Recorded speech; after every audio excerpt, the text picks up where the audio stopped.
Bismillahirrahmanirrahim. Assalamualaikum warahmatullahi wabarakatuh.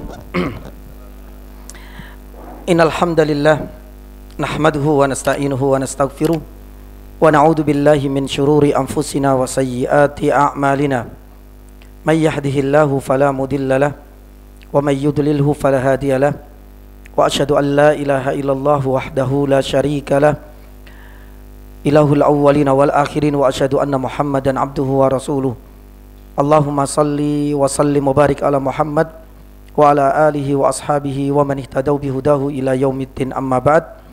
Allahumma inna nas'aluka khaira ma fi hadhihi al-lailah wa khaira ma ba'daha wa na'udzu bika min syarri ma fi hadhihi al-lailah wa syarri ma ba'daha. Allahumma taqabbal minna siyamana wa qiyamana wa ruku'ana wa sujudana wa tilawatana wa sadaqatana wa jami'a a'malina. Jamaah dirahmati Allah Subhanahu wa taala, alhamdulillah. Segala puji bagi Allah Subhanahu wa taala yang telah mempertemukan kita kembali setelah Allah Subhanahu wa taala memisahkan kita untuk sementara waktu. Segala puji bagi Allah Subhanahu wa taala yang masih memberikan kesempatan kita untuk memperkuat kualitas iman dan takwa kita setelah kita meninggalkan satu musim kebaikan, dan itu adalah musim terbaik sepanjang perjalanan manusia di atas muka bumi ini. Kita menyadari bahwasanya bulan Ramadan yang telah kita tinggalkannya adalah musim-musim terbaik yang tidak ada duanya dan tidak ada bandingannya. Bagaimana tidak?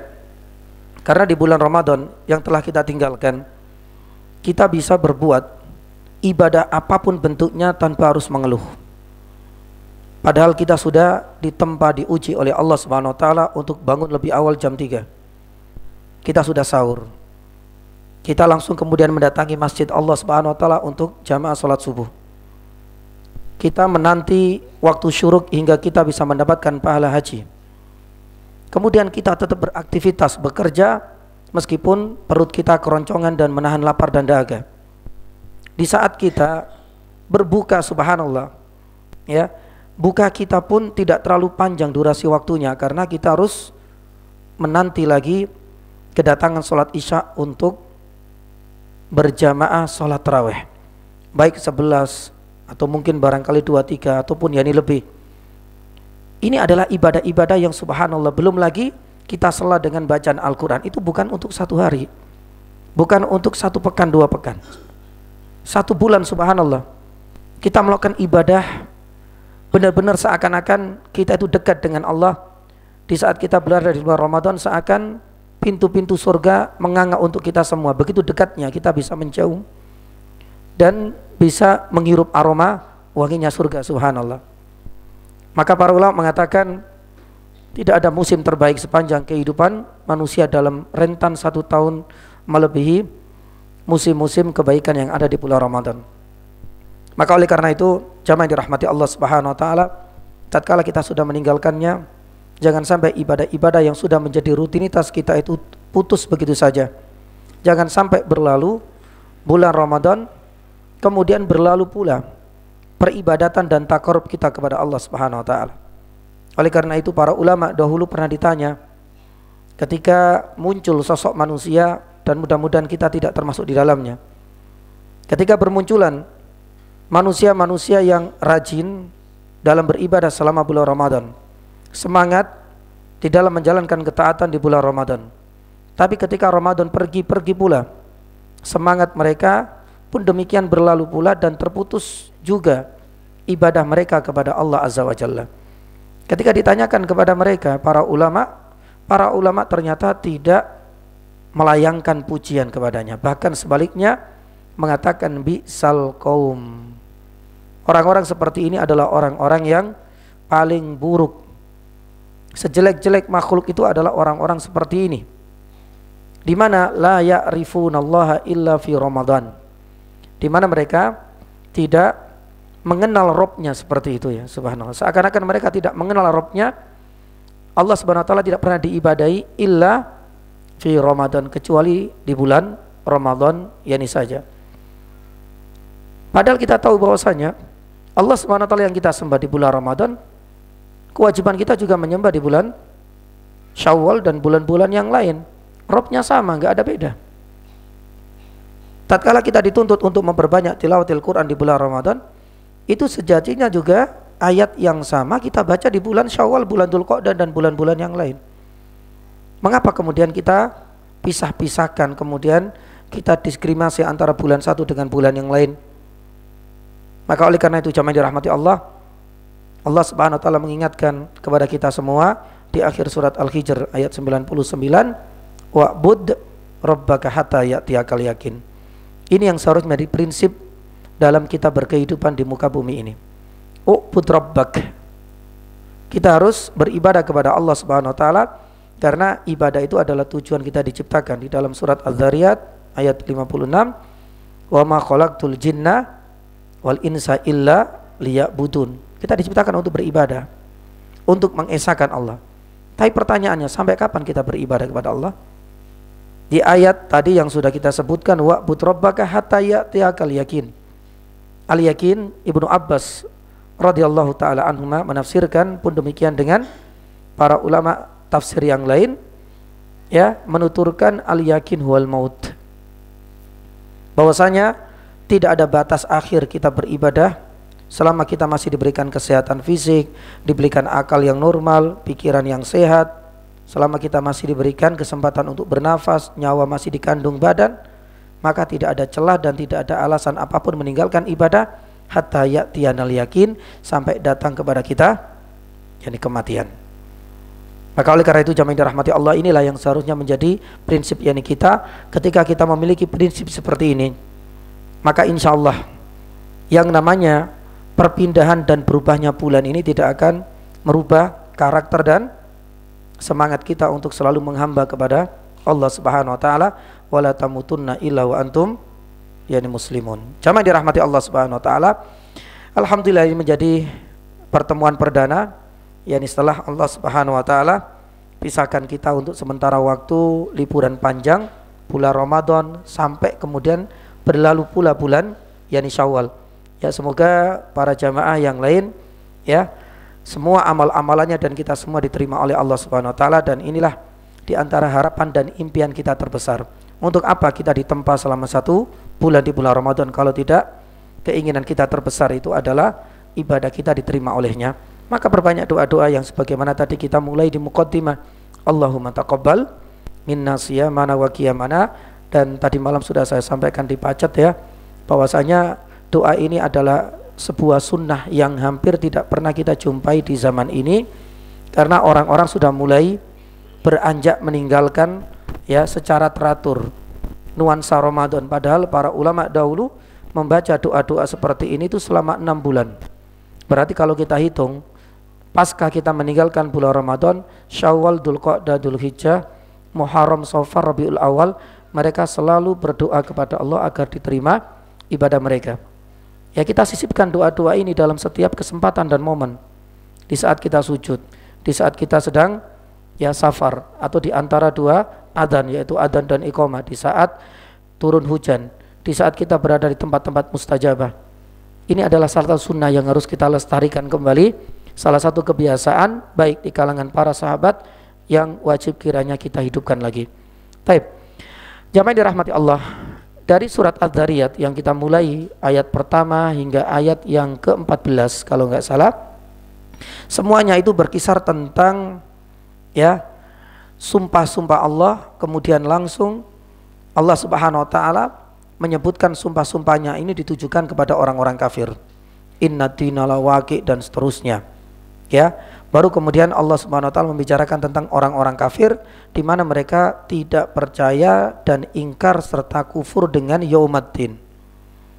Dan kita bisa lihat bagaimana Allah Subhanahu wa taala dengan tegasnya atau dengan kerasnya, karena menghadapi orang-orang seperti ini memang harus dengan, ya, sikap yang sama. Sebagaimana mereka durhaka dan ingkar kepada Allah, Allah Subhanahu wa taala juga tegas yakni kepada mereka.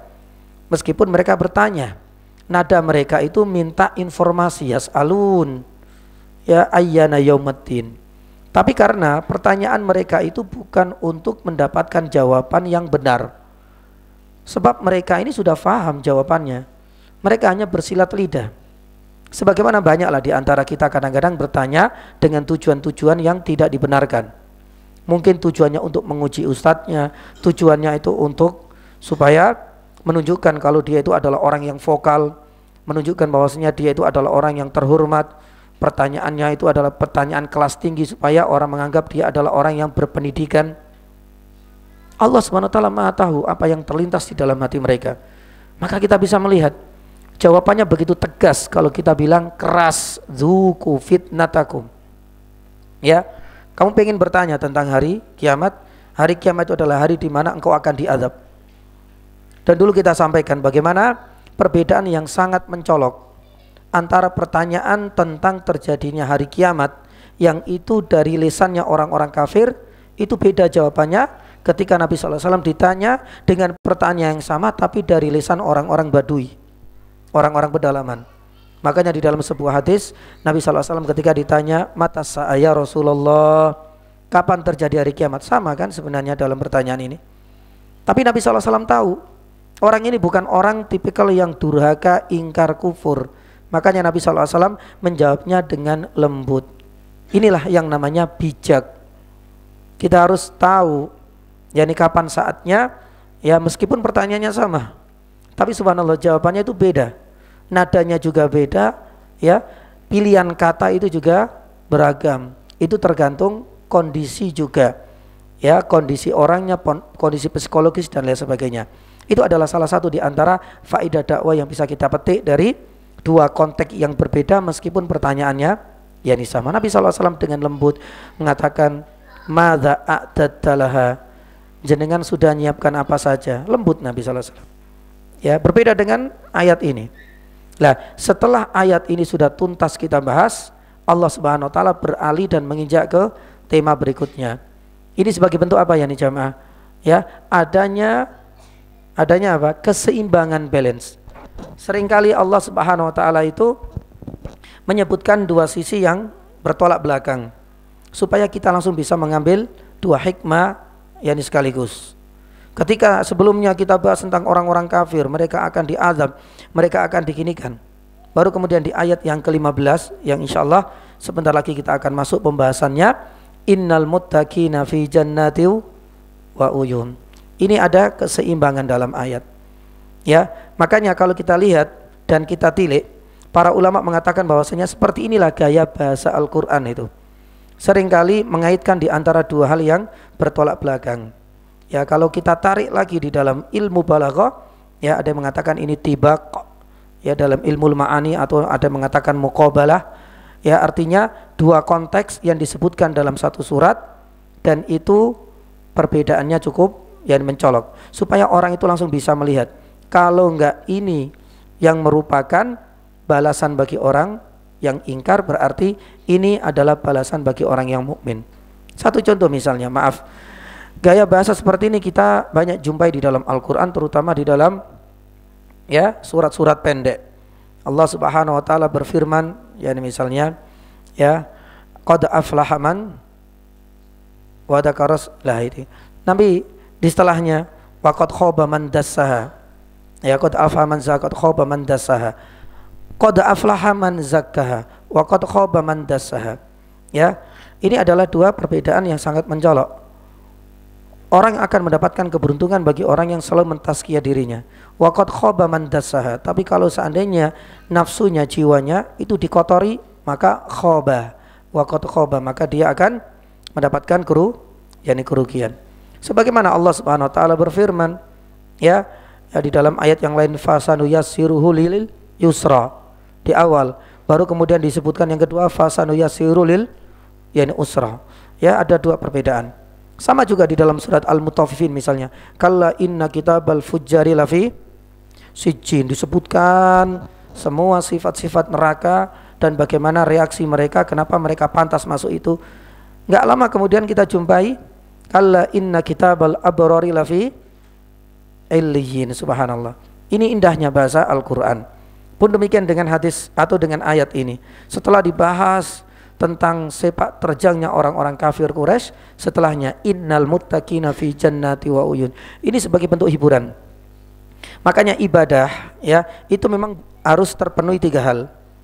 Dan para ulama ilmu akidah, kalau tidak salah saya lupa di sini tempat yang lain, pernah kita sampaikan ibadah itu harus terpenuhi 2 syarat dan harus memiliki 3 rukun.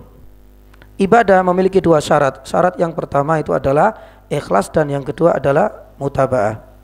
Ya, disebut syarat itu harus terpenuhi sebelum ibadah itu dikerjakan. Ikhlas harus terpenuhi. Ibadah apapun bentuknya. Yang kedua, kita mau mengerjakan harus tahu ilmunya sebagaimana Nabi SAW mengajarkan kepada kita. Lah, adapun tiang disebut dengan rukun ibadah ada 3. Di saat kita sudah beribadah itu harus terpenuhi 3 hal. Yang pertama, apapun bentuk ibadah yang kita kerjakan, satu contoh sholat, harus terpenuhi 3 hal. Satu, harus ada unsur kecintaan. Kalau seandainya kita sholat tapi nggak ada rasa cinta, ya, maka ibadah itu tidak akan diterima dan tidak sah. Dan yang kedua itu harus ada 2 sisi yang saling bertolak belakang. Yang satu harus ada roja, mengharap ridha Allah, dan yang kedua adalah ada khauf, yaitu ada rasa takut. Lah kenapa ada 2 sisi yang bertentangan? Inilah bagian dari keseimbangan yang ada di dalam syariat, yakni kita subhanallah. Ada jannah, ada nar, ya illiyin, yakni la fi jar la fi sijin, dan begitulah yakni seterusnya. Taib. Hari ini kita akan mengambil beberapa faedah penting yang bisa kita petik dari ayat yang ke-15 surat Adz-Dzariyat, innal muttaqina fi jannati wa uyun. Ada 3 faedah secara umum. Yang pertama, apa itu hakikat dari takwa innal muttaqin?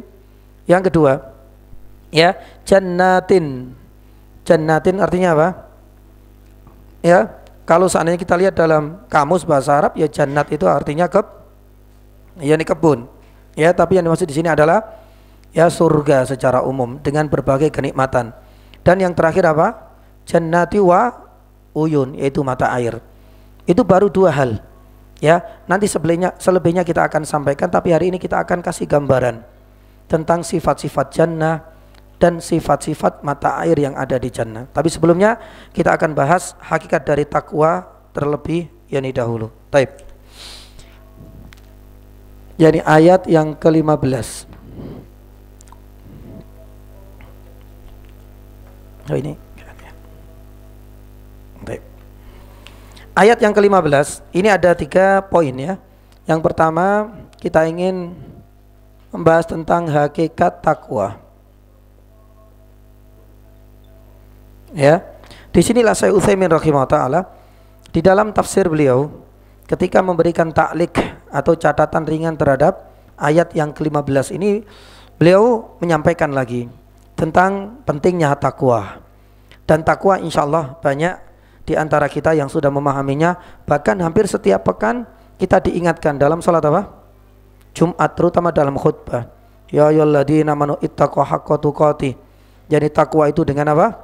Melaksanakan perintah Allah dan menjauhi yakni segala larangannya. Makanya yakni Syekh Utsaimin rahimahullah taala ya itu ketika menafsirkan ayat ini bahwasanya takwa ya itu ditopang oleh 2 hal, yaitu mengerjakan dan meninggalkan.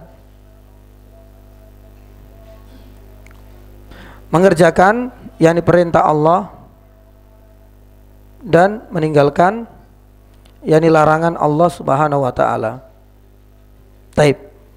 Namun terkait definisi ini Allah taala a'lam bishawab ya. Kalau tidak salah ada riwayat yang dinisbatkan kepada, ada yang mengatakan kepada Ibnu Mas'ud, ada yang mengatakan kepada Mu'ad ibnu Jabal radhiyallahu taala anhuma. Ternyata ada definisi yang lebih dalam. Ya, kalau kita katakan definisi ini kalau kita pakai bagaimana Ustaz? Gak ada masalah. Karena memang takwa itu seperti itu definisinya dan pengertiannya. Namun ada definisi yang lebih dalam. Ya, di mana dalam sebuah riwayat yang dinisbatkan kepada salah satu di antara 2 sahabat yang tadi, ya, takwa itu artinya mengerjakan ya perintah, tapi perintah di sini adalah ya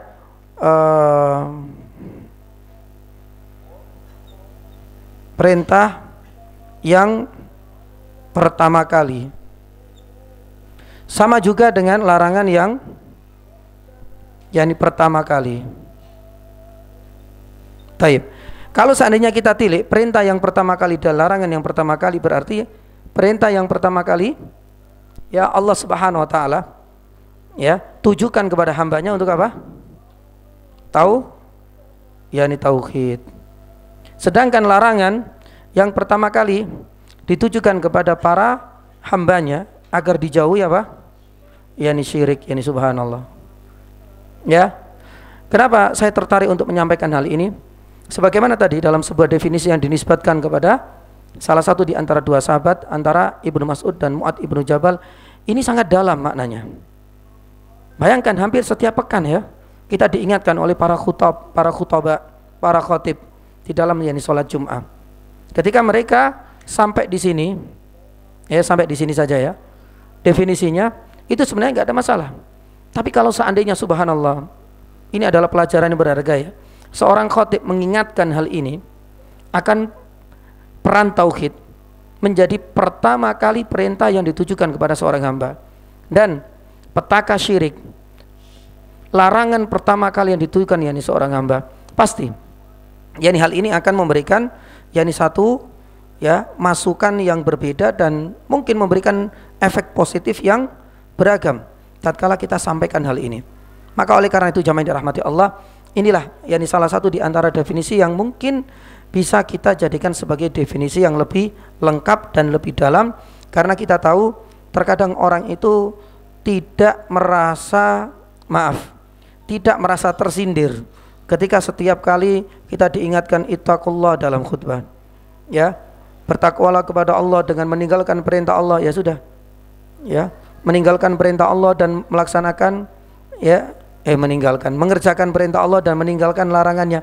Orang akan menganggap, lah saya ini sudah sholat, saya mengikuti khutbah, ya sudah, ini adalah bagian dari bentuk yakni takwa saya. Tapi ketika kita menyisipkan ini semua, ini akan menjadi yakni satu pesan yang dalam. Ya, taib. Kemudian jamaah dirahmati Allah Subhanahu wa taala, kita tahu bahwasanya ya takwa itu sebenarnya adalah yakni amalan apa? yakni hati. Makanya Rasulullah Shallallahu Alaihi Wasallam pernah ditanya, at-taqwa, maaf saya pakai bahasa Arab, hahuna, dengan menunjuk kemana? Yani huna, ya, dengan menunjuk ke dada Nabi Shallallahu Alaihi Wasallam. Ya, jadi sebenarnya takwa itu ada di hati. Ya, bukan hanya sekedar apa? Bukan hanya sekedar amalan zahir. Amalan zahir ini hanyalah efek yani saja. Karena sejatinya takwa itu ada di yani hati. Maka ini yang seringkali kemudian luput. Ya, karena melihat bahwasanya takwa itu adalah meninggalkan larangan, mengerjakan perintah. Saya sudah sholat, saya sudah haji, saya sudah umrah, saya sudah puasa, ya sudah, berarti saya bertakwa. Saya juga enggak minum minuman keras dan lain sebagainya. Ini tidak tersampaikan pesannya. Kemudian yang kedua, ya, hadis ini juga tidak tersampaikan kepada kita semua. Ternyata intisari dari takwa itu adalah ada pada amalan yakni hati. Oleh karena itu yakni jamaah dirahmati Allah, Ibnul Qayyim rahimahullah taala di dalam kitabnya Al-Fawaid mengatakan, maaf ya, semua manusia ini ya, semua manusia ya, itu akan berjalan untuk menghadap ridha Allah Subhanahu wa taala. Maka perjalanan ini ya, kata Ibnu Qayyim rahimahullah taala, tidak hanya dibutuhkan amalan dohir, yang dibutuhkan itu adalah apa? Amalan yakni hati. Ya, amalan batin itu yang paling penting. Bukan berarti kita hanya fokus pada amalan hati sedangkan amalan dohir tidak, ini juga salah. Tapi kenapa kita kaitkan yang ini? Karena ini adalah urutannya. Makanya disinilah kemudian kalau seandainya takwa itu hanya yakni pada masalah-masalah yang besar yakni saja perintah Allah, karena yang terekam pada benak orang itu perintah Allah yang nampak zahir, larangan yang nampak zahir.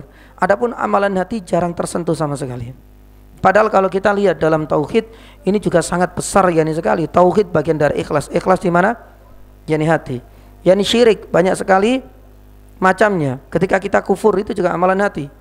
Ketika kita sum'ah dan riya wa idol billah itu juga termasuk bentuk syirik. Itu lebih kepada amalan yakni hati. Jadi ini yang kemudian luput dari pengamatan tentang hakikat takwa. Maka ketika Nabi SAW mengingatkan itu penting sekali. Itu kepada para sahabat, bayangkan. At-taqwa hahuna. Padahal kita tahu kualitas takwa mereka luar biasa, apalagi kalau berkaitan dengan amalan hati. Lawang mereka adalah orang yang paling takut kepada Allah Subhanahu wa taala kok. Ya, tapi ini sebagai bentuk edukasi pelajaran dari Nabi SAW kepada para sahabat bahwasanya yang menjadi skala prioritas di dalam kita menunaikan takwa itu jangan sampai kita tinggalkan amalan hati. Makanya Ibnu Qayyim dalam kitabnya yakni Fawaid itu ya prioritaskan nama amalan hati. Bagaimana tidak?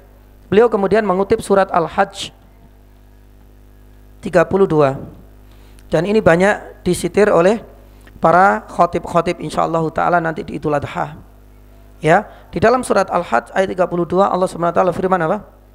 Wa may yu'azzim sya'airallah fa inna min taqwal al-qulub.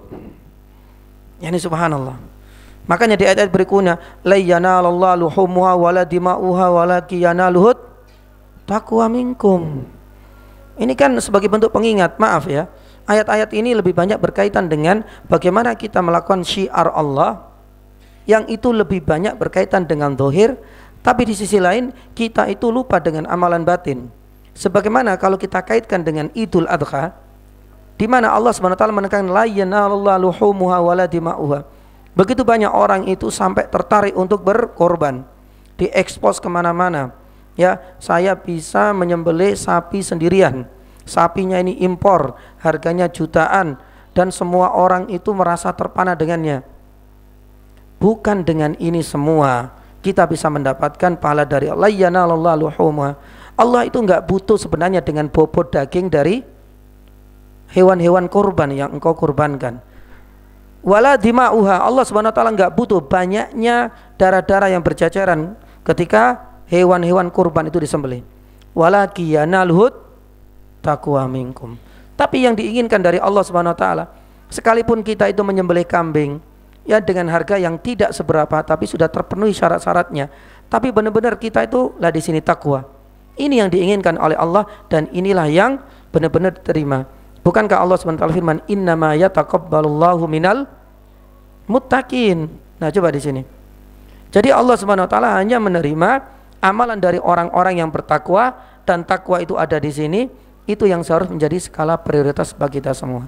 Itu satu contoh ya. Dan ayat ini sangat bagus lah ya. Karena seringkali kita jumpai hampir di setiap tahun ya kan. Maaf ya, entah itu pejabat, entah itu public figure, entah itu yakni orang-orang yang tersohor, artis yang terkenal, itu selalu ya minta diekspos yakni besar-besaran. Ya, mungkin bobotnya, mungkin jenisnya yang paling mahal, mungkin ininya Allah. La yanalallaha dima'uha. Ya, la yanallallahu luhumuha wala dima'uha walakin yanaluhut taqwa yani minkum. Maka oleh karena itu ya, untuk masalah takwa ini pembahasannya panjang, tapi nanti bisa merujuk kepada beberapa ayat. Qad aflaha man zakkaha. Maka salah satu untuk bisa merawat yakni takwa atau amalan hati ini butuh yang namanya apa? yakni tazkiyah, yakni nufus. Dan itu nanti bisa merujuk kepada tafsir yang ada di dalam Al-Qur'an, qad aflaha man tazakka, atau di dalam ayat yang lain qad aflaha man yakni kaha. Intisarinya ya, tazkiyatun nufus ini adalah solusi terbaik untuk memperbaiki hati kita. Dan insyaallah pembahasan ini cukup panjang, tapi paling tidak dua hal yang ingin kita sampaikan. Yang pertama ya, perkuat yakni akidah, dan perkuat akidah, dan yang kedua adalah majelis ilmu. Dan alhamdulillah paling tidak yakni dua hal ini yang menjadi bagian langkah-langkah kita untuk bisa mentazkiyah nufus. Tazkiyah nufus itu adalah yakni kita memperkuat akidah tauhid yakni kita, menjauhi segala bentuk kesyirikan, dan yang kedua qad aflaha man zakka, itu dengan majelis yakni ilmu. Ya, karena kalau tidak melalui majelis ilmu yakni jamaah yang dirahmati Allah, kita akan masuk ke dalam kesesatan dan penyimpangan tata cara tazkiyatun nufus sebagaimana yang dilakukan oleh hulatus sufiyah. Ya, di kalangan yakni orang-orang sufiyah ekstrim itu nanti salah. Makanya mereka kadang-kadang tazkiyatun nufus itu, maaf ya, kadang-kadang diapakan? yakni dibentukkan ya, dirupakan dalam bentuk apa? Mungkin lewat tarian-tarian. Ya, mungkin lewat dikir-dikir dengan gerakan-gerakan yang, dan itu tidak ada contohnya dari Nabi sallallahu alaihi wasallam. Makanya pentingnya di sini agar kita tahu yakni bagaimana cara kita tazkiyatu yakni an-nufus lewat majelis yakni ilmu, tidak dengan yakni gerakan-gerakan, nyanyian-nyanyian yang dianggap ini supaya kita sampai pada derajat yang lebih tinggi agar kita semakin dekat dengan Allah Subhanahu wa taala. Ini semua tidak diajarkan oleh baginda kita Muhammad sallallahu alaihi wasallam. Ya, mudah-mudahan kita bisa memahaminya. Suatu saat insyaallah kita akan yakni sambung pembahasan ini. Kemudian yang kedua, Allah Subhanahu wa taala firman, orang-orang yang bertakwa yang tadi, yang skala prioritasnya amalan hati, kemudian amalan yakni zahir. Ya, jadi dua-duanya itu harus berkesinambungan, harus ada ya kombinasi yang apik, tapi tetap prioritas itu adalah amalan hati. Mereka akan mendapatkan balasan. Ya, balasannya adalah jannah. Makanya disinilah kemudian kita akan membahas tentang sifat-sifat yakni surga. Ya. Nah, di sini kita akan sampaikan 8 poin untuk membahas sifat-sifat surga, meskipun sifat-sifat surga itu lebih banyak dari yang saya sebutkan di sini. Ya, kenapa demikian? Karena memang sifat surga itu banyak sekali. Nanti bisa melihat, ya masih dibaca misalnya, yakni sifat-sifat ahwalul akhirah, surga, neraka dan sebagainya dalam sebuah kitab yang dikarang oleh yakni seorang ulama, yakni Syekh Al-Asqar, ya hafidhahu ta'ala. Mudah-mudahan nanti bisa merujuk kepada kitab itu. Kita buat dalam bentuk poin ya. Poin yang pertama, sifat surga. Ya, yang pertama, yakni surga itu bertingkat. Makanya dalam bahasa Al-Quran dan ayat dalam hadis itu ya istilahnya derajat, bertingkat. Ya, nanti kita akan sampaikan kenapa jannah itu bertingkat. Sebagaimana juga neraka itu punya derajat dan tingkatan, yakni tingkatan. Nah, salah satu dalilnya itu banyak sekali. Ada di dalam surat Al-Isra ayat 21, surat Al-An'am ya ayat 132. Lah disinilah Syekhul Islam Ibnu Taimiyah memberikan yakni takliqat atau catatan. Di dalam surat Al-Isra ayat 21, undur kaifa faddalna ba'dahum ala ba'd. Lihatlah bagaimana Allah SWT memuliakan sebagian manusia di atas sebagian yang lain. Berarti kan ada perbedaan. Walal akhirati, sebagaimana juga akhirat. Ya, walal akhirati ya. Walal akhirati apa? Akbaru darajati wa akbaru tafdil. Astagfirullah. Ayat surat Al-Isra ayat 21 apa? Undur kaifa faddalna ba'dahum ala ba'din walal akhirati. Ada yang bisa buka? Ya. Walal akhiratu. Ketemu? Akbaru darajatin tafdila. Akbaru darajat. Jadi di akhirat itu nanti ada derajat yang berbeda-beda, pun demikian dengan ya tafdil, keutamaan. Makanya itu juga sama di dalam surat Al-An'am ayat 132.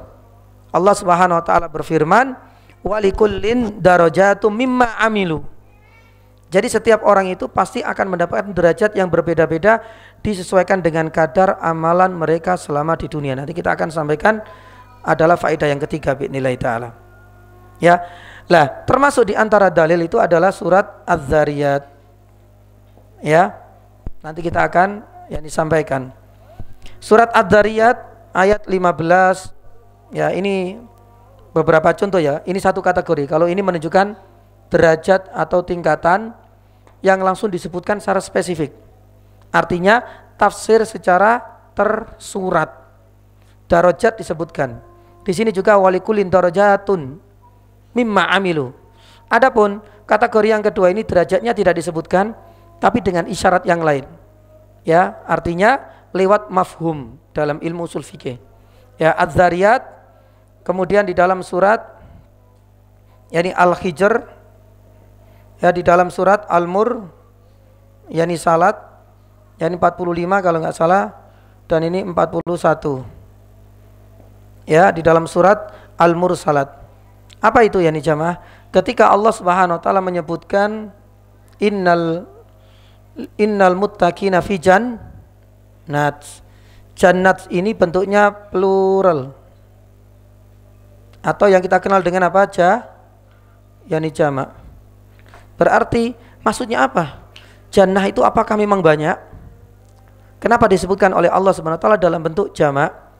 Lah, Ibnu Abbas di sini mengatakan, ya, Ibnu Abbas ada sebuah riwayat itu menunjukkan bahwasanya bentuk jamak menunjukkan apa? Tafadul atau yani tingkatan. Lah ini bedanya antara ayat ini dengan ayat ini. Kalau ayat ini langsung ada kalimat derajat. Kalau di sini tidak disebutkan, hanya kalau kita lihat dalam beberapa kitab tafsir, jannah itu disebutkan dengan bentuk jamak yang menunjukkan kata Ibnu Abbas bahwasanya jannat itu atau surga bertingkat-tingkat. Nah ini adalah poin yang pertama, poin kedua, 3 sampai yang ke-8 kalau nggak salah. Nanti kita akan sampaikan setelah yani adzan. Baik, fadhal. Alhamdulillahilladzi hadana li hada wa ma kunna linahtadiya laula an hadanallah. Wa asyhadu an la ilaha illallah wa asyhadu anna Muhammadan abduhu wa rasuluh. Jamaah dirahmati Allah Subhanahu wa taala.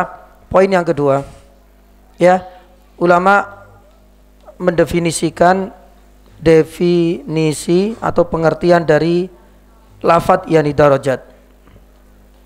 Ya. Ternyata ada dua pendapat di kalangan para ulama. Yang pertama, ada yang mengatakan derajat itu adalah al-makana al-aliyah ar-rafi'ah. Ya, itu adalah tingkatan. Jadi berarti jannah atau surga itu bertingkat-tingkat atau berjenjang. Ya, ini adalah pendapat yang pertama. Imam Al-Qurtubi, seorang pakar ahli tafsir, ya.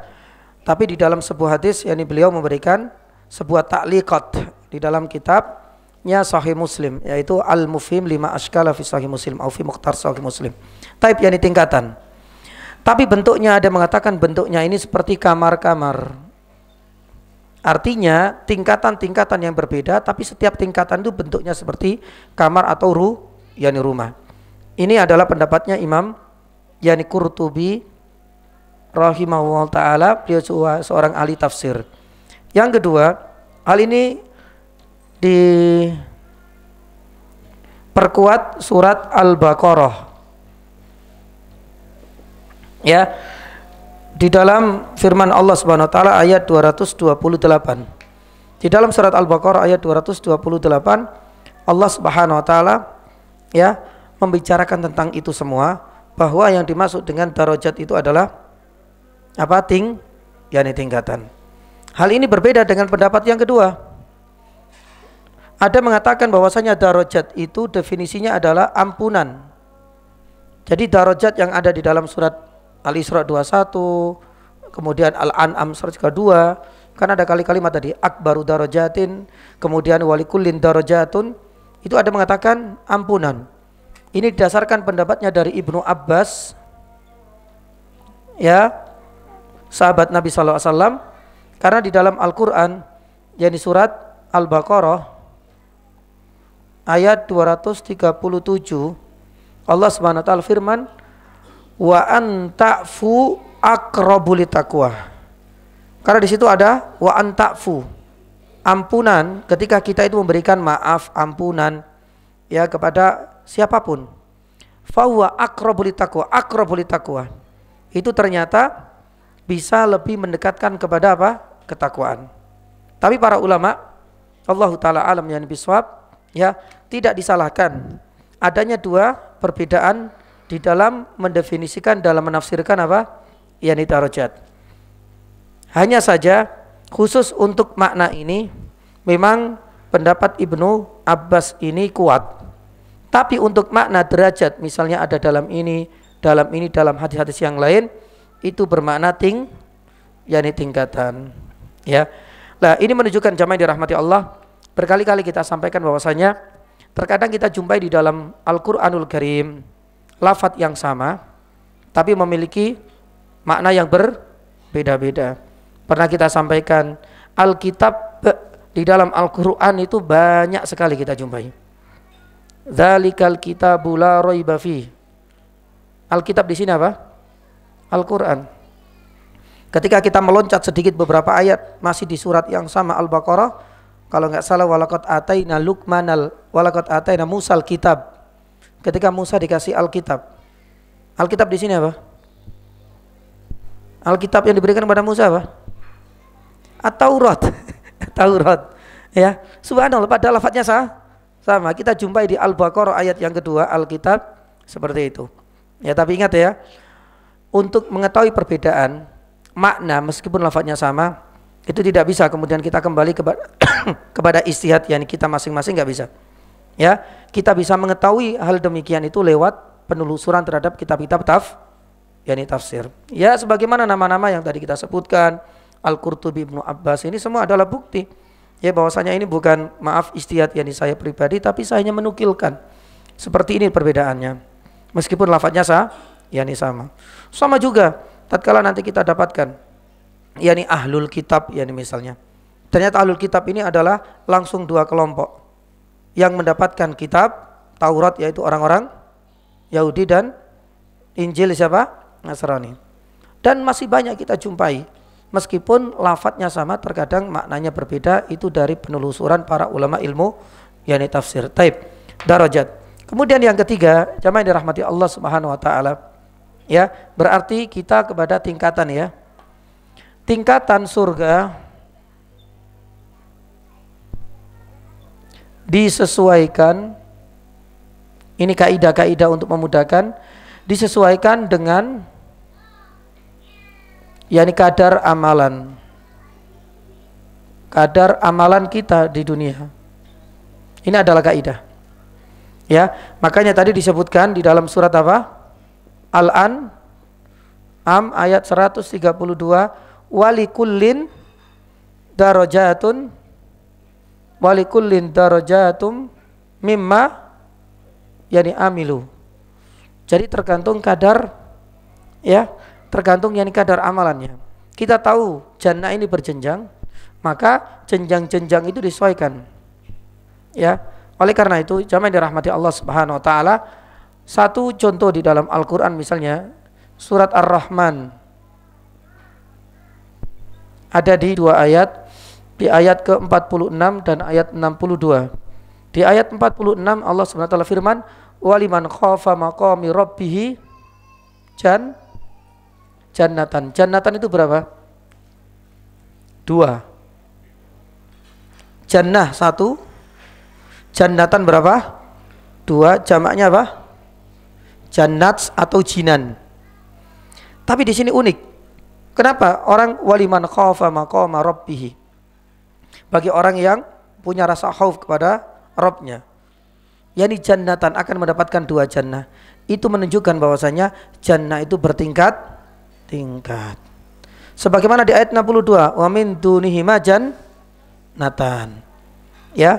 Nah, tingkatan-tingkatan inilah itu disesuaikan dengan kadar amalan yakni di dunia. Taib. Kemudian berikutnya, kalaulah memang jannah itu punya tingkatan dan tingkatan disesuaikan dengan amalan mereka, pertanyaannya berapa ya tingkatan jumlahnya ya? Berapa jumlah tingkatan surga? Ini unik ya. Kita ulas tingkatan yakni surga.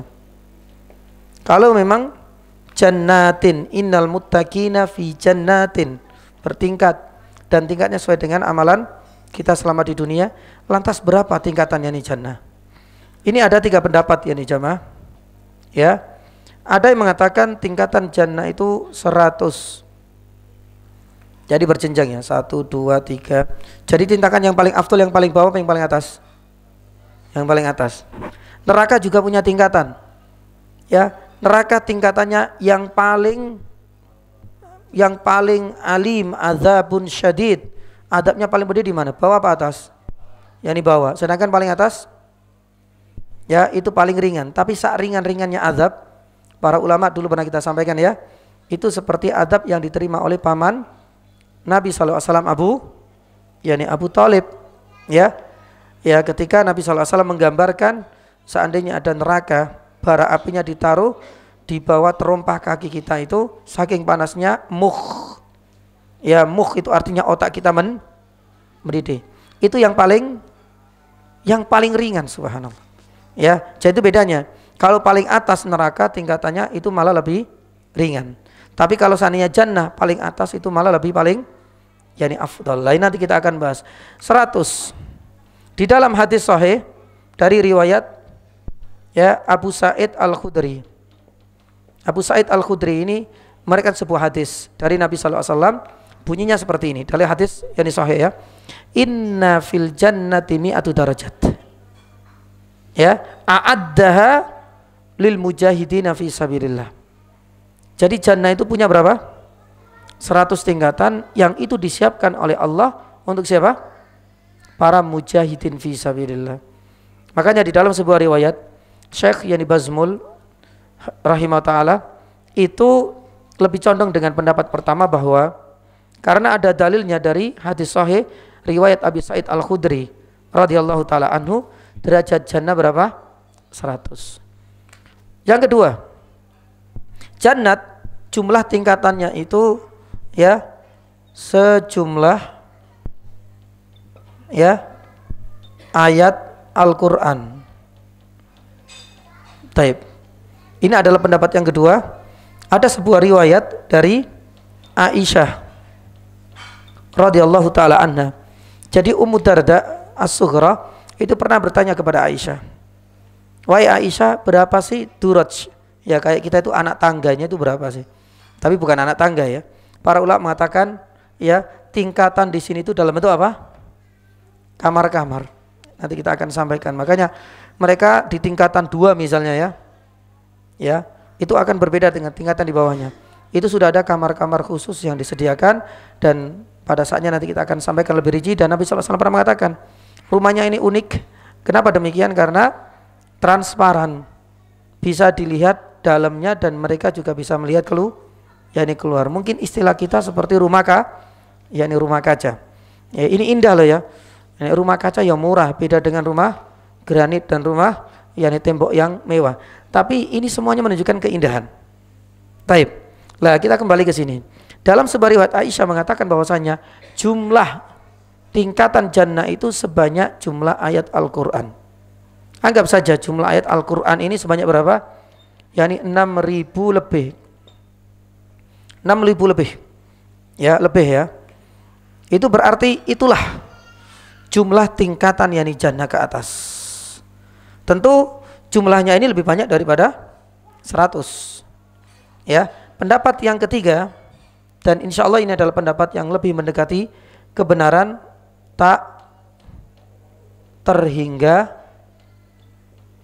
atau dengan katakan hanya Allah yang tahu, tak terhingga. Kenapa demikian jamaah dirahmati Allah? Ya, karena di dalam sebuah hadis Nabi sallallahu alaihi wasallam pernah mengatakan rattil wartaki.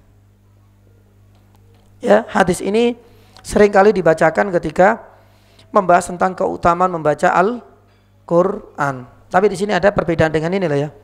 Kalau di sini kan mentok sejumlah, ketika Aisyah mengatakan, ditanya dengan mengatakan apa? Inna durajil jannah, itu sebanyak ada di ayat Qur'an. Tapi kalau di sini yang dipakai tentang keutamaan bacaan Al-Qur'an. Tapi kita lihat dalam sebuah hadis sahih Nabi sallallahu alaihi wasallam mengatakan rattil wartaki, dibacalah dan naiklah. Maksudnya naik apa? Naik derajat jannah. Sampai kapan? Di titik dan tingkatan keberapa? Apa kata Nabi sallallahu alaihi wasallam di sini? Engkau akan berhenti di tingkatan di mana engkau menyelesaikan akhir ayat ketika engkau hidup di dunia. Lah di sini akhir ayat itu tidak bisa dipatok 100. Karena buktinya ayat itu lebih dari 100. Yang kedua, tidak bisa dipatok 6.666. Dulu waktu kita kecil seperti itu ya.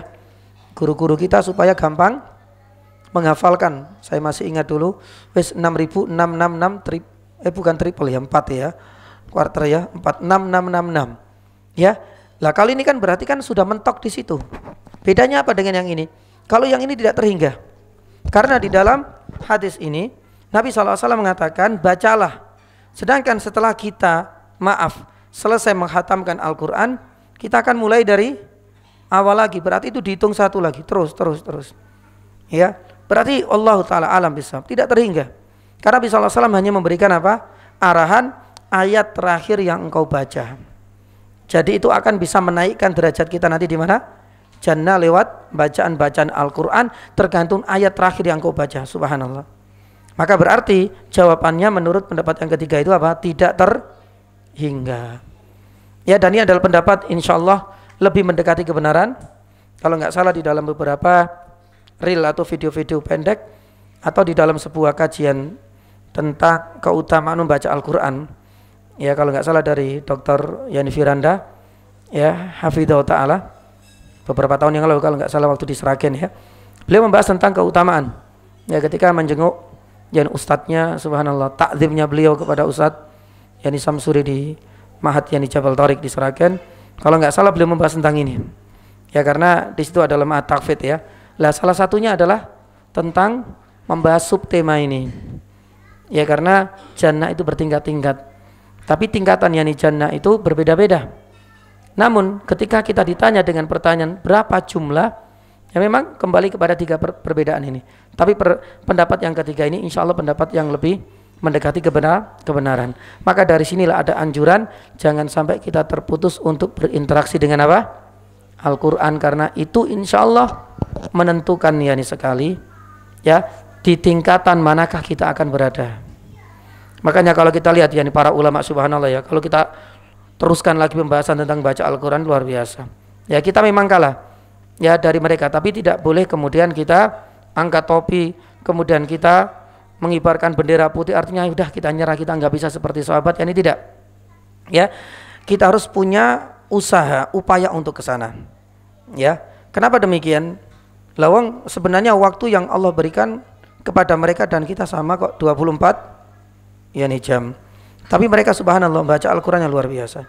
Makanya ada beberapa riwayat baik dari dulu ulama-ulama terdahulu maupun ulama-ulama terkini. Kalau kita berbicara masalah ulama terdahulu sudah bertebaran di mana-mana. Ya, itu menunjukkan bahwasanya bacaan Nabi sallallahu alaihi wasallam mengatakan ratil itu membaca. Berarti sekalipun kita sudah 30 juz, sudah dapat sanad qiraat, ya 7, 10 qiraat misalnya, bukan berarti kemudian kita tidak membaca. Ini adalah satu ya kesalahan yang fatal. Tetap harus ada jatah kita membaca Al-Qur'anul Karim. Ya makanya di beberapa yang riwayat disebutkan, yang misalnya Imam Malik rahimahullah taala, kita tahu sudahlah kalau masalah imam itu mereka sudah hufadzul Quran. Tapi saudari dari Imam Malik rahimahullah taala ketika ditanya, apa sih kebiasaannya si Imam Malik ini ketika di rumah? Wajar ya, pengen tahu sih apa di dalam rumah itu. Ternyata apa? Ya cuma 2. Kalau nggak dzikir ya baca Quran, subhanallah. Ya meskipun dia seorang imam rujukan yakni para ulama di kota ya di Madinah. Itu kalau seandainya ulama dahulu banyak, tapi ulama zaman ini pun ini banyak. Ya saya sebutkan yakni salah satunya Syekh Sa'di rahimahullah taala, ya itu pun yakni sama. Punya wiritan baca, kalau menghafal oke. Wiritan baca Al-Quran. Makanya disebutkan dalam riwayat Syekh Sa'di, muridnya Syekh Utsaimin tadi sudah kita sampaikan ya, muridnya astagfirullah, gurundanya Syekh Utsaimin rahimahullah taala, ya ketika meninggal surat terakhir yang dibaca oleh beliau pas yakni surat yakni Yusuf. Artinya beliau selesai baca balik lagi, selesai baca balik lagi. Pun demikian dengan ulama-ulama yakni Syekh Qadian yakni rahimahullah taala, disebutkan ketika beliau safar ya ke kota Taif, ya dan itu diungkapkan oleh putranya Dr. Muhammad yakni abinya, dalam perjalanan baca Quran. Sebenarnya perjalanan sekitar 7 jaman sampai di kota Taif, ternyata sudah juz ke-30 ya. Makanya kadang-kadang saya sarankan yakni sekali, waktu safar itu sebenarnya waktu yang paling potensial ya, terutama bagi orang-orang yang umroh, maaf ya, ketika kita berangkat yakni bareng jamaah, iman banget gitu loh. Ya kita ngapain yakni umroh kalau nggak untuk ibadah, orientasinya kita benar-benar ibadah. Perjalanan di atas kendaraan pesawat berapa jam? 9 jam. Itu kadang-kadang kalau seandainya ya kalau nggak tidur, kadang-kadang nonton di mana? Ya, kan ada banyak layarnya, iman banget. Makanya saya kadang-kadang sering ya Allah iman. Cobalah kita manfaat 9 jam. Kadang-kadang lumayan dapat 10, 15. Ya, terus ngapain kita di sana? Kita sudah meninggalkan anak, istri, sudah ada yang ngurus. Pekerjaan kantor kita, siapa yang ngurus? Sudah ada yang ngurus. Makanya kita berangkat ke sana. Lah, dalam waktu 9 hari di sana, 12 hari. Ya, saya selalu sarankan harus ada target. Salah satu targetnya pulang sudah minimal menghatamkan 1. Karena kita nggak salah, nggak mikir apa-apa loh ya.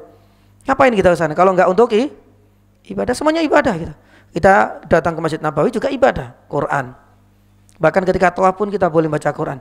Nah terus, semua sudah, kita ke sana sendirian ngurus diri kita. Iman banget dengan waktu itu. Tapi kadang-kadang ya seperti itulah ujian. Karena orientasinya sebagian orang ke sana itu bukan itu. Pokoknya 1 hari selesai ya, selebihnya shopping. Itu yang sangat disayangkan sekali, habis ya ini waktunya. Sekali lagi, ini menentukan apa? Wartaki. Allahu ta'ala alam. Type yang keempat. Yang kelima, ini bukan Type, jazakallah khair. 4. Maaf, saya ke sana itu karena tertarik untuk menyampaikan tingkatan itu. Karena tingkatan ini adalah tingkatan yang tidak terhingga, dan salah satu yang bisa menaikkan derajat kita adalah lewat tilawatil yakni Quran. Type 4 dan yang kelima. Ya, adapun yang kelima ini adalah berapa jarak antara ya satu tingkatan dengan yang lain. Artinya tingkatan berikutnya. Ya. Allah Subhanahu wa taala berfirman, jamaah dirahmati Allah, di dalam yakni surat Al-An'am, ya, Al-Imran apa Al-An'am? Coba dilihat sih. Surat Al-Imran ayat 133. Al-Imran ayat 133 ayatnya. Sabiku, betul? Wasari'u ila magfirati min rabbikum wajan. Disinilah arduhas samawat wal ard. Ya. Jadi ini menunjukkan bahwasanya ya, jaraknya pun demikian bentuknya. Min rabbikum wajannatin arduhas samawati wal ard. Para ulama ada mengatakan ayat ini secara tersirat menunjukkan apa? Yani jarak, yani surga ya, antara tingkatan satu dengan tingkatan yang lain. Tapi ada sebuah hadis sahih dan disahkan oleh Syekh Albani rahimahullah taala, lanjutan dari ayat inilah. Dari hadis ini Abu Sa'id Al-Khudri. Bahwasanya di jannah ada 100 tingkatan. Dan itu disiapkan untuk siapa? Al-mujahidin. Ya, 100 ini untuk mujahidin. Mujahidin itu artinya orang yang berjihad di jalan Allah. Baru kemudian dilanjutkan di dalam hadis ini, ya, bainaha, antara satu dengan yang lain, ya, itu jaraknya berapa? 500, yakni perjalanan. Subhanallah. 500 tahun. 500 tahun ya. 500 yakni tahun, yakni perjalanan. Masiratu khamsumi'ati amin. Dalam sebuah riwayat. Kita nggak bisa membayangkan ya, usia kita nggak sampai segini. Itu antara satu dengan yang berikutnya. Ya, makanya kalau kita lihat, ya Allah, ya kalau seandainya qadarullah, ya jangan sampai kemudian kita hanya sing penting melbu jannah. Kalau seandainya tujuan kita itu biasanya ngambil yang paling rendah, itu seringkali terpelesetnya. Terpeleset dari bawah berarti masuk neraka, Pak. Makanya Nabi SAW itu kita harus punya apa? Orientasi yang tinggi. Wa idza sa'altum fas'alu ya jannatal firdaus fa innahu awsatuha wa a'laha. Ya. Yang paling tinggi itu namanya jannah firdaus. Ini paling tinggi. Lah jaraknya 500 tahun dengan berikutnya. Jaraknya 500 tahun berikutnya. Begitulah seterusnya sampai bawah. Makanya Nabi SAW, lo firdaus kan yang paling tinggi ya, paling para anbiya dan lain sebagainya. Loh, Nabi SAW mengajarkan kita itu tidak hanya positive thinking, tapi kita harus punya orientasi yang tinggi. Ya, kita harus optimis untuk bisa, karena kalau seandainya kepleset ya paling ya cuma berapa yani jarak. Lalu ya sepenting di emperan surga juga nggak apa-apa Ustaz. Ya siapa yang jamin? Ya kalau seandainya cuma itu orientasinya, itu juga tidak membangkitkan semangat untuk kita beramal di dunia. Akhirnya kalau sudah kepleset ya sudah. Ya, bukan hanya emperan yang kita dapatkan, baunya pun tidak. Mau tidak mau berarti kita di neraka waliyadzubillah. Maka oleh karena itu Nabi SAW mengatakan Firdaus, kalau sudah minta sekalian Firdausil A'la.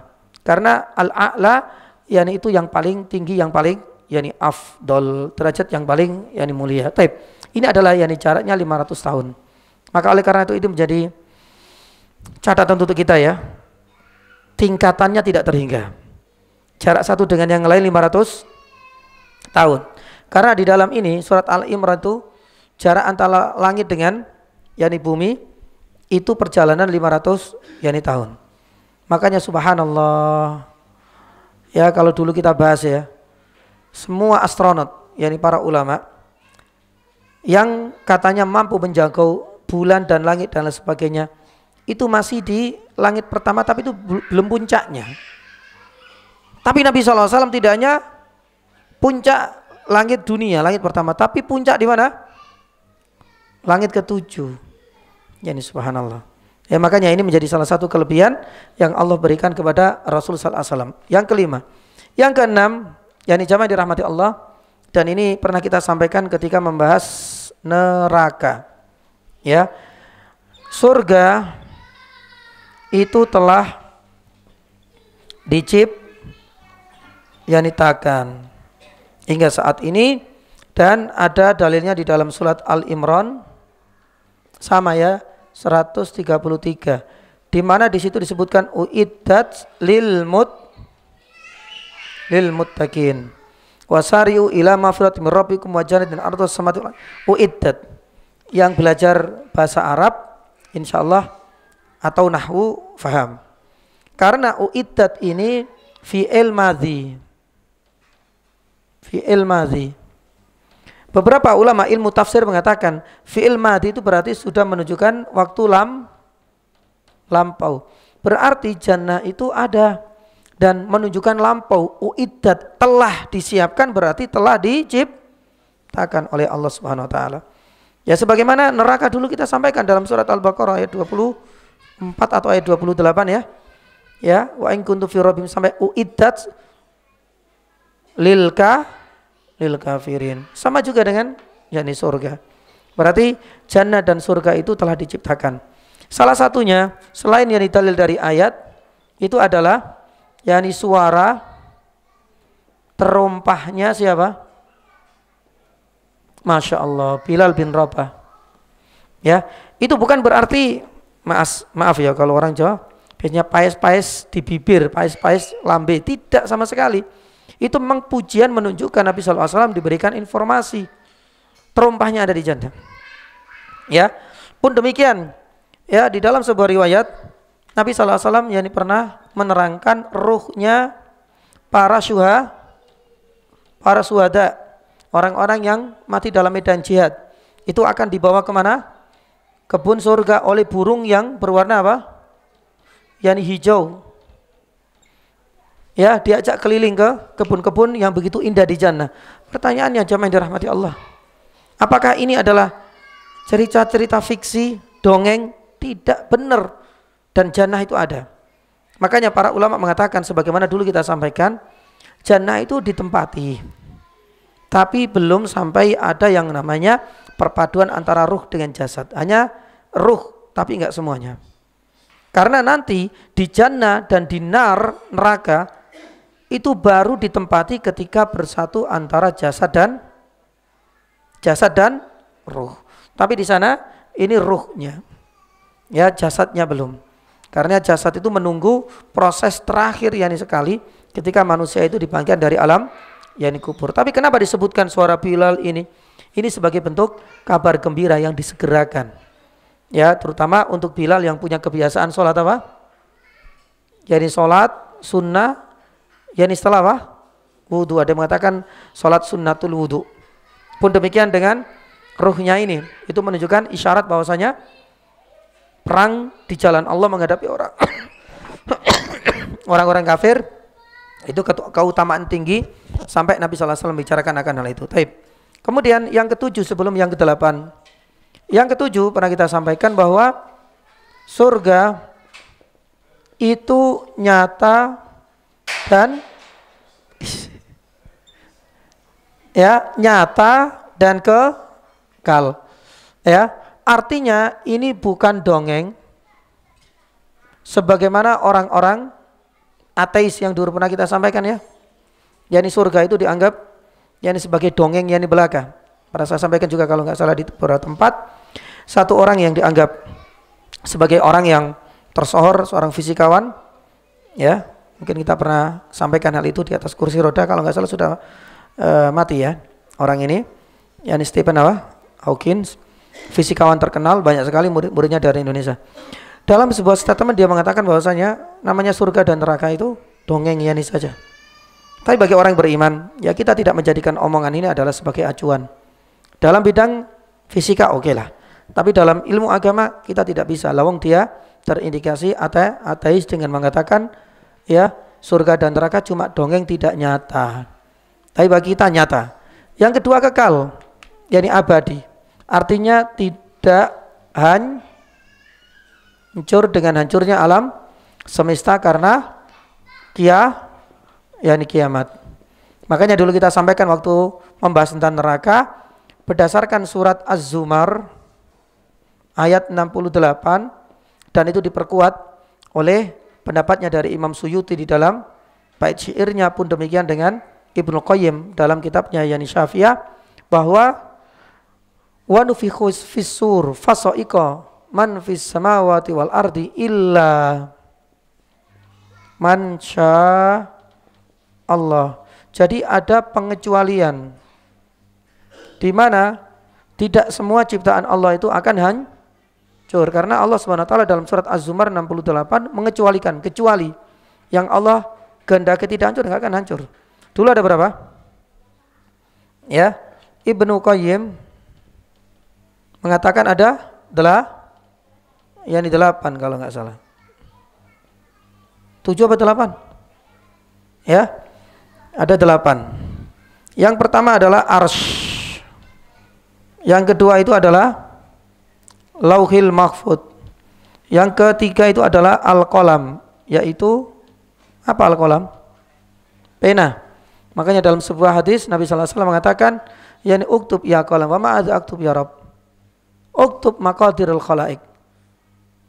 Tulislah semua takdir manusia dari awal sampai akhir. Ya, baru kemudian ini ditaruh, hasil dari tulisan Al-Qalam ditaruh di Lauhil Mahfud. Ya, ini adalah database semua nasib dan takdir ciptaan Allah Subhanahu wa taala. Dan yang berikutnya kita anggap yang keempat itu neraka, dan yang kelima yakni surga. Baru kemudian apa? Habis itu apa? Ruh. Ya. Ruh manusia, dan yang berikutnya apa? Ajbuz zanab, yaitu tulang, yakni ekor bawah, yakni manusia. 8 apa? 7. 8 ya? Cuma 7 ya? Yang satu apa? 7 apa 8? 7 ya? Taib, saya lupa dulu. Jadi ada Arsy, singgasananya Allah, ya paling atas, di atas langit ketujuh, di atas air. Lauhil Mahfud ini adalah database seluruh takdir makhluk Allah. Al-Qalam, Allahu Akbar, iya kurang satu, itu adalah kursi. Sebagaimana Allah SWT firman, wasi'akur siyuhus. Penafsirannya Ibnu Abbas, kursi itu adalah maudhi'u qadamir rahman, tempat berpijaknya Allah SWT. Tapi kita nggak bisa membayangkan seperti pijakan seorang raja, tidak. Ya, kemudian neraka, ada surga lain yang kita bahas. Jadi surga ini tidak apa? Ya, nyata, dan itu tidak hancur karena ada pengecualian di dalam surat Az-Zumar ayat 68. Kata Ibnu Qayyim dan Imam Suyuti itu ada sekitar 5 makhluk Allah yang tidak akan hancur.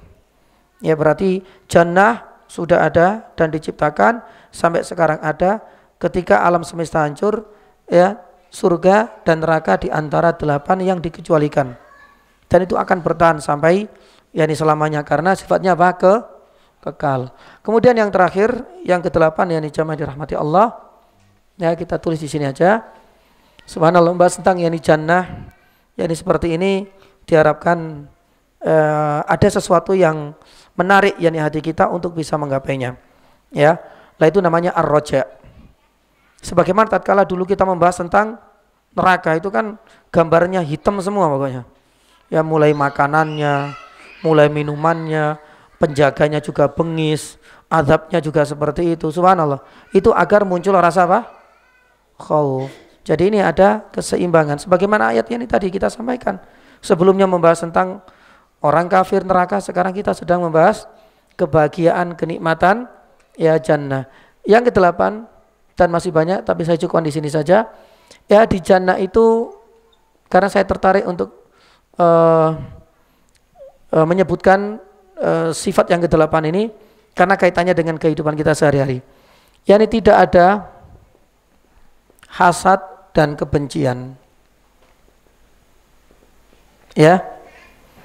Di dalam surat Al-Hijr ayat 47 Allah Subhanahu wa taala firman, "Wa naza'na ma fi suduri min ghillin ikhwanan ala surur mutaqabilin." Subhanallah. Di jannah yakni jamaah dirahmati Allah tidak ada penyakit-penyakit hati seperti ini. Ya. Kalau seandainya ada yang di tingkatan paling atas dalam sebuah riwayat itu bisa melihat tingkatan di bawah. Tapi enggak ada yang hasad. Beda dengan kita, kalau ada orang yang di tingkatan strata sosial paling kaya melihat yakni saudaranya itu dikucilkan, direndahkan. Tapi ketika melihat ada orang yang lebih kaya lagi, muncul penyakit apa? Yani hasad dan benci. Tapi kalau di sana enggak ada sama sekali. Makanya Nabi SAW itu pernah mengajak para sahabat supaya melihat. Coba lihatannya nih. Al-Badr. Al-Badr itu apa? Bulan purnama. Bulan purnama kalau enggak mendung, apalagi daerah gurun, itu berarti benar-benar apa? Terang banget. Seperti itulah gambaran nanti di jannah. Nabi SAW menjelaskan satu persatu tentang kenikmatan jannah. Di akhir Nabi SAW menyebutkan apa? Persis dengan surat Al-Hijr ayat 47. Ya, la ikhtilafa fima bainahum wa la tabaghudha. Tidak ada kebencian, tidak ada perpecahan, tidak ada hasad.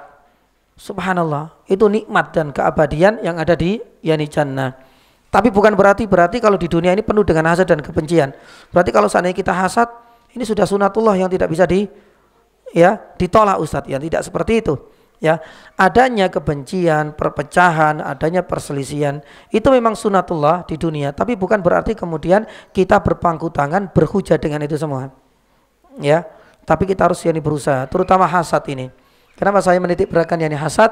Karena hasad ini penyakit hati yang sangat berat. Ya, kalau seandainya syirik itu memang kaitan utamanya itu penyakit hati yang ada kaitannya dengan Allah dalam ibadah kita. Tapi hasad itu insya Allah kita nggak pernah hasad dengan Allah. Antum pernah hasad nggak dengan Allah? Ya enak banget Allah menciptakan saya juga nggak pernah hasad. Hasad kepada apa? Ya sama manusia. Dan biasanya hasad kepada manusia itu kepada orang yang kita kenal. Antum pernah hasad dengan Pak Presiden? Siapa Anda dan siapa kita? Tapi hasad itu kepada orang yang dekat dengan kita, dengan orang yang kita kenal. Ya. Dan itu juga tidak menjadi jaminan orang yang berilmu tidak akan hasad. Bahkan ini juga menjadi celah yang besar. Thalabul ilm itu menjadi objek juga terjadinya hasad.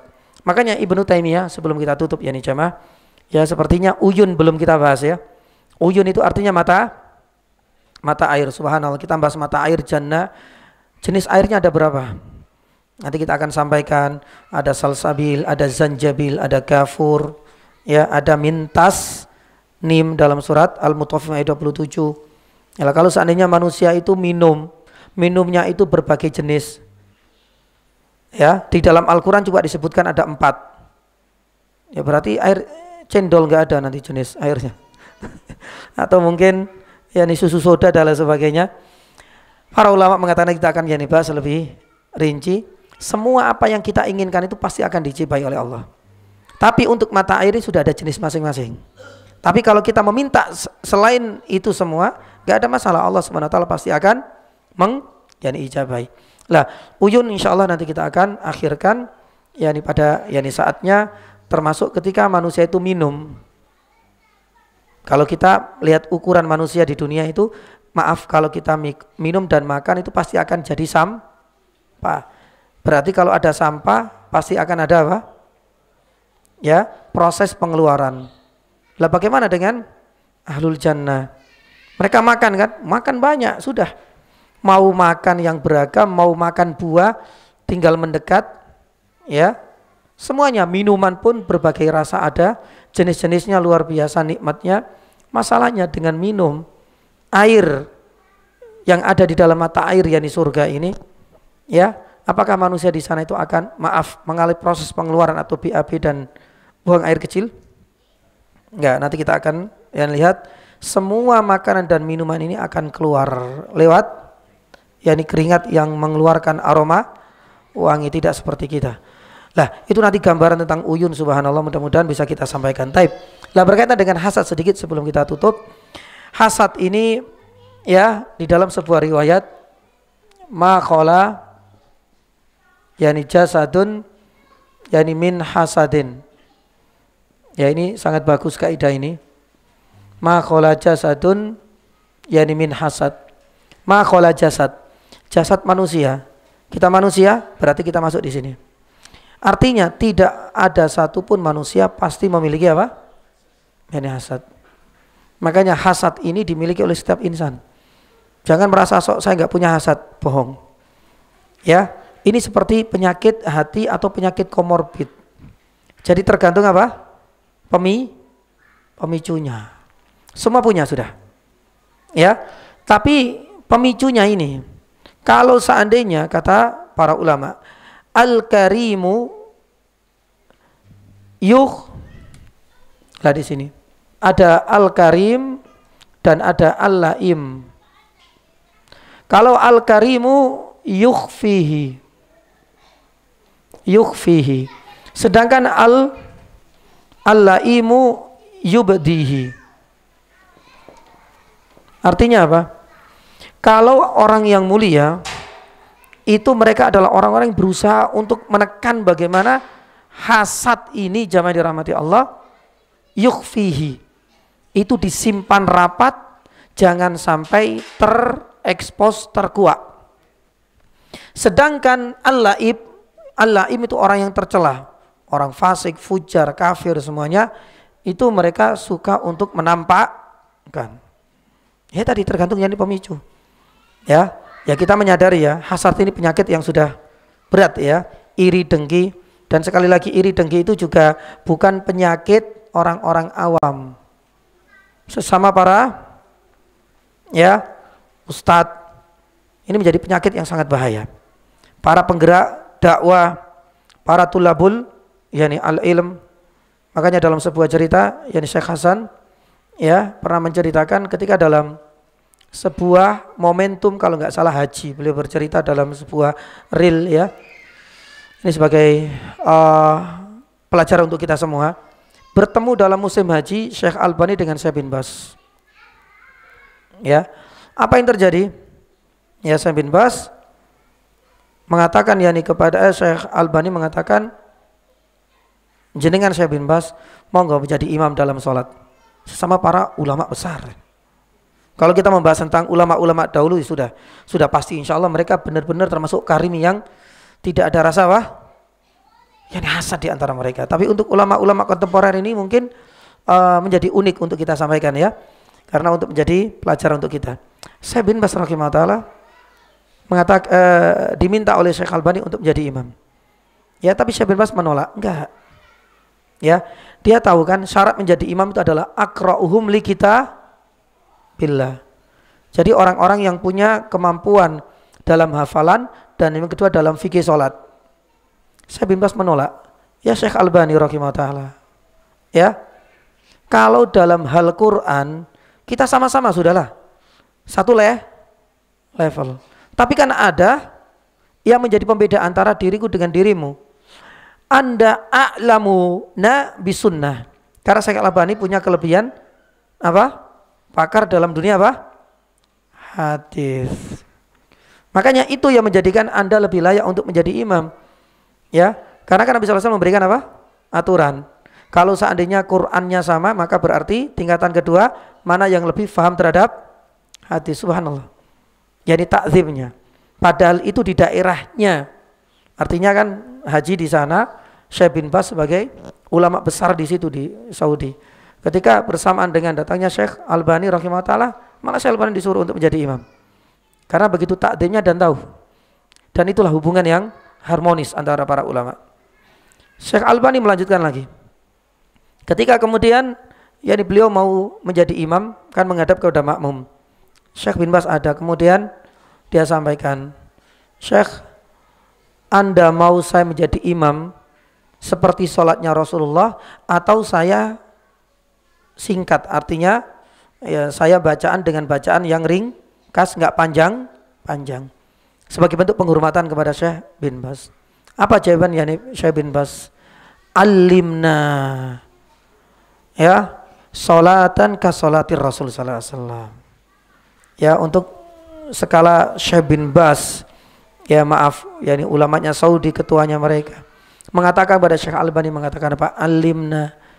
Beliau tidak ada rasa hasad, tidak ada rasa malu, ya, dan itu pelajaran untuk kita semua. Kepada siapapun, meskipun itu kepada orang yang menjadi tamu, padahal Syekh bin Baz menjadi ketuanya di situ di Saudinya, dia mengatakan alimna. Bukti bahwasanya apa? Dia ingin mendapatkan ilmu, ajari kami seperti apa sholatnya Rasulullah sallallahu alaihi wasallam. Akhirnya kemudian Syekh Albani rahimahullah taala ya menjadi imam, dan itu adalah cerita yang sangat masyhur di kalangan para ulama yakni saat ini. Dan mudah-mudahan ya sifat-sifat seperti ini kita tumbuhkan yakni jamaah, meskipun tidak semudah yang kita bayangkan dan tidak semudah membalikkan yakni tangan. Selalu yakni ada. Memang itu dinamika. Tapi paling tidak dengan kita menceritakan seperti ini kan pasti memunculkan ada harapan. Ya Allah, pengen banget ya guyub, rukun, apalagi ya seperti itu.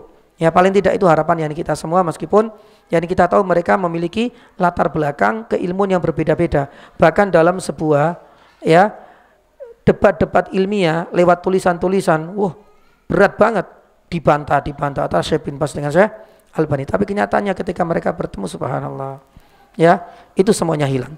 Ya mudah-mudahan kita banyak belajar dari sana. Saya sampaikan itu, kenapa saya ambil contoh yakni para ulama, karena itu menjadi pengingat bagi saya pribadi. Mungkin sesama para duat, para dai, para penggerak dakwah, itu kadang-kadang seringkali muncul yang namanya hasad. Makanya perbanyak doa. Salah satunya itu adalah ada di dalam surat Al-Falaq. Makanya surat Al-Falaq ini kita baca di zikir sore dan zikir pagi. Wa min syarri hasidin idza hasad. Allahu taala alam bisawab. Semoga bermanfaat dan semoga Allah Subhanahu wa taala pertemukan kita di lain kesempatan. Ya, uyun belum sempat kita tuntaskan, mudah-mudahan pada pertemuan berikutnya. Ada pertanyaan ya nih jamaah? Ada pertanyaan? Cukup insyaallah. Jazakallahu khair. Ini subuh 7:30 ya. Baik, mohon maaf karena agak cukup panjang meskipun masih menyisakan yakni uyun tadi. Mudah-mudahan uyun pun yakni sama, dengan ada gambaran uyun secara lebih mendetail nilai ta'ala, bukannya sekedar mata air. Kadang orang kan mata air acuannya apa? Ya mungkin di sini ada mata air enggak, Pak? Ya mungkin mata air jana seperti ini, itu aja. Tapi nanti kita akan sampaikan bersenjata dalil. Seperti inilah mata airnya, jenisnya seperti ini, rasanya seperti ini dan lain sebagainya. Untuk apa? Memantik rojak yakni tadi.